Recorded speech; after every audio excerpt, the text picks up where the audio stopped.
صندوق بھی ملے، لیکن چینی ماہرین ان کو کھول نہیں پائے۔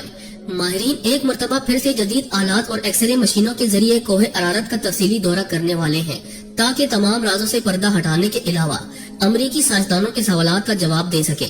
حضرت نوح علیہ السلام کی کشتی دریافت کرنے کا دعویٰ نیا نہیں ہے۔ دوسری جنگ عظیم میں لیونارڈ نامی برطانوی فوجی لڑائی میں حصہ لینے عراق گیا تھا۔ لیونارڈ کو تاریخ اور آثار قدیمہ میں کافی دلچسپی تھی، اس لیے اس نے عراق کے بازاروں میں مختلف آثار قدیمہ کی اشیاء خریدنا اور جمع کرنا شروع کر دی۔ جب وہ چل بسا تو اس کے بیٹے سائمس کے حصے میں یہ اشیاء آئیں۔ اس نے یہ اشیاء برطانیہ کے میوزیم کے حوالے کر دی۔ برٹش میوزیم سے وابستہ ماہر آثار قدیمہ اروننگ فنکل نے ان اشیاء کا معائنہ کیا۔ ان اشیاء میں سے ایک تختی بھی ملی جس پر قدیم اشوری زبان میں کچھ لکھا تھا۔ سخت مٹی سے بنی اس تختی پر لکھی عبارت کا جب انہوں نے ترجمہ کیا تو وہ حیران رہ گئے، کیونکہ تختی پر درج تھا کہ جب انسانوں کے گناہ بڑھ گئے تو خدا ان سے ناراض ہو گیا اور پھر اس نے گناہگاروں کو پانی میں ڈبونے کا فیصلہ کیا۔ تب فرشتوں نے وادی دجلہ اور فرات میں آباد ایک نیک انسان حضرت نوح علیہ السلام تک خدا کا یہ پیام پہنچایا کہ وہ ایک کشتی تیار کریں اور اس میں نیک لوگوں کے علاوہ تمام جانداروں کا ایک ایک جوڑا بھی سوار کر لیں۔ اس تختی میں کشتی کو اتنا بڑا بتایا گیا کہ وہ فٹ بال کے ایک سٹیڈیم کے برابر تھی۔ ماہرین نے اندازہ لگایا کہ یہ تختی 4000 برس پرانی ہے، یعنی حضرت عیسیٰ علیہ السلام سے 2000 برس پہلے کی ہے۔ دوستو، اس طرح طوفان نوح کا ایک اور ٹھوس ثبوت دنیا کے ہاتھ بہت پہلے ہی لگ چکا ہے۔ عام طور پر مذہب خصوصاً اسلام کے منکرین ان واقعات کو افسانوی قصے قرار دیتے ہیں۔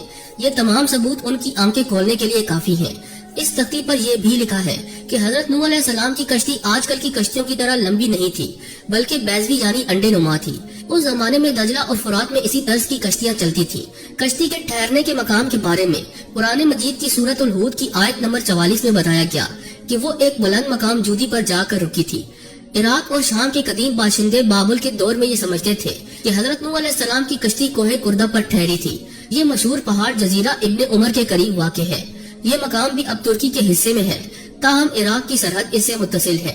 مسلم تاریخ دانوں نے کوہ کردہ کو ہی حضرت نوح علیہ السلام کی کشتی کے ٹھہراؤ کا مقام قرار دیا، اسی لیے یہ پہاڑ مسلمانوں میں کوہ جودی کے نام سے مشہور ہو گیا۔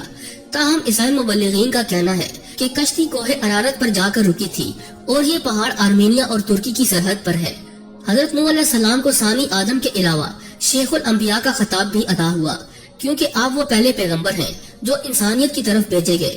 قرآن پاک میں حضرت نوح علیہ السلام کا نام 73 مرتبہ آیا ہے۔ ان کی عمر 900 برس تھی۔ نبیوں میں آپ سب سے طویل العمر ہوئے۔ حضرت نوح علیہ السلام موجودہ عراق میں آباد ایک قوم کے پاس نبی بنا کر بھیجے گئے تھے۔ جب بہت واعظ اور نصیحت کے باوجود بھی قوم نے سرکشی نہ چھوڑی تو اللہ تعالیٰ سے آپ نے اپنی قوم کے لیے عذاب مانگا۔ اللہ نے آپ کو ایک کشتی بنانے کا حکم دیا۔ 2 سال کی مدت میں کشتی تیار ہوئی، جس کی لمبائی 300 گز اور چوڑائی 50 گز جبکہ اونچائی 30 گز تھی۔ جب عذاب آیا تو آسمان سے مسلسل بارش ہونے لگی اور زمین سے چشمے ابلنے لگے۔